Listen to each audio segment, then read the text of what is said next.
Hi everybody, it's Andy. I hope you're having a great day. In the video that you're about to see, I'm going to go over some aspects of California employment law with you. Employment law in California can, on occasion, I think, be a bit confusing, largely because there are a lot of exceptions that might apply in your case versus somebody else's. And depending on the exceptions and which ones apply and so on, the law in your case might be different than the law in someone else's case. So some common exceptions relate to things like, do you have a union, where you work versus not? Do you work for the government versus a private sector employer? What kind of industry do you work in? Like, do you work in manufacturing? Do you work in farming? The rules for all of that stuff could be different. So because of all of that potential variation, it is very difficult to quote a universal rule that applies to everybody. There are some universal rules that do apply to everybody, but there's a lot of variation potentially as well. So I say all of this stuff so that you know that this video that you're about to see, it is possible, depending on your situation, that you might not be able to follow it literally. So unfortunately, the only way to really know what applies in your case, like what rules, what laws, etc., is to go find a lawyer and kind of go over the specifics of your case with them. So hopefully that helped. Go ahead and share, subscribe, comment, all this stuff. But enjoy the video, and I will talk to you next time. Thanks.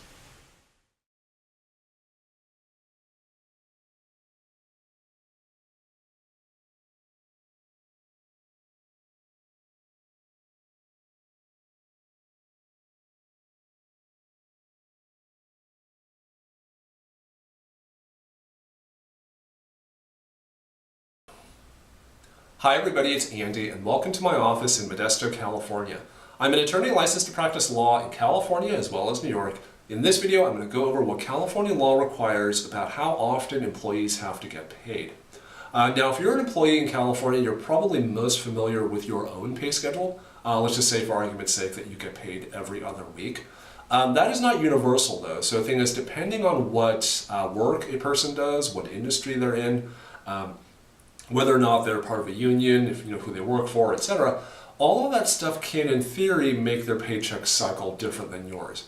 So, they might get paid, once a month, once a week, on the 1st of the month and the 15th of every month, etc.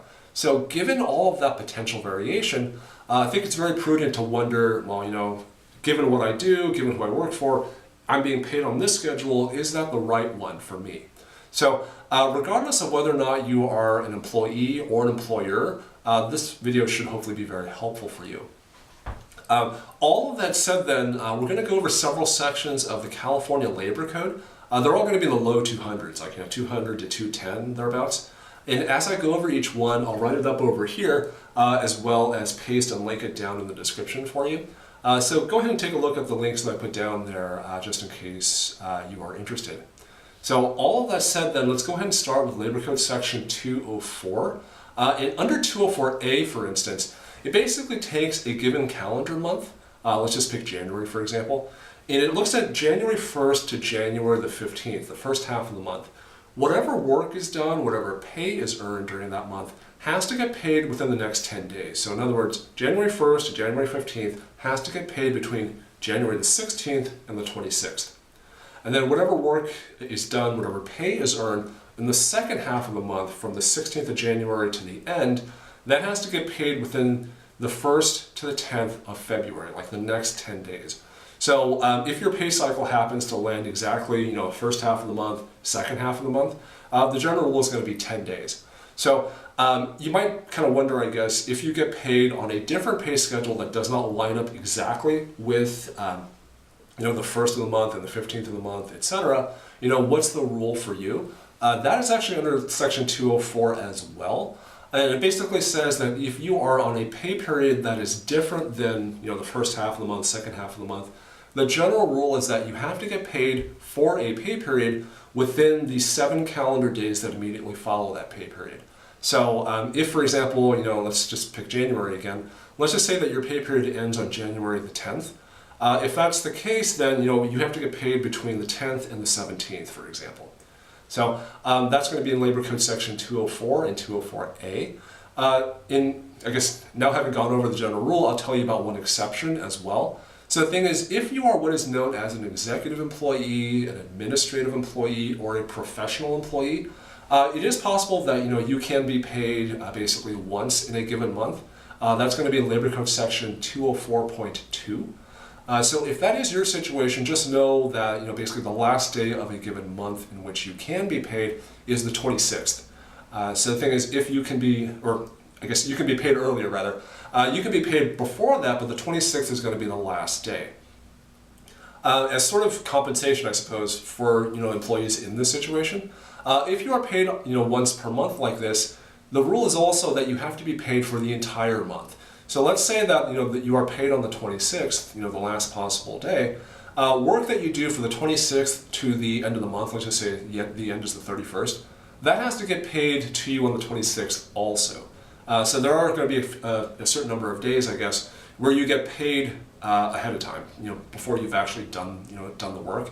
So that's just a consequence of being paid once per month like that. So all of that said, there is kind of one corollary issue that pops up also, and that relates to basically posting a pay schedule.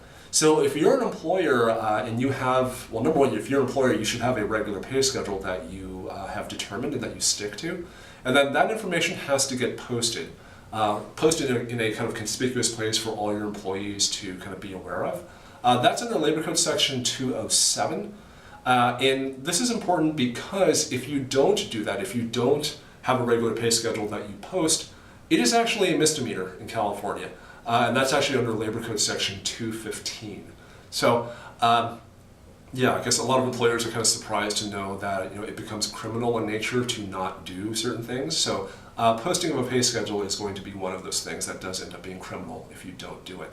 So hopefully all of that was not too confusing. To kind of summarize then, 204, Labor Code section 204 and kind of thereabouts is where all of this law is. In general then, you have to get paid at least twice per month. Once for the first half of the month roughly, and there's a prescribed period within which you have to get paid for that half. And then if your pay period ends on basically an off schedule sort of day, in other words, like if your pay period ends right in the middle of the first half of the month, for instance, the general rule is that you have to get paid within 7 calendar days of the end of that pay period. So all of this does not apply to you if you are an executive, administrative, or professional employee, in which case you can, under certain circumstances, be paid once per month. Yeah. So hopefully that did not, that was not too confusing, I guess. Go ahead and watch this video again, share it, subscribe, like it, etc. And I will talk to you guys next time. Thanks.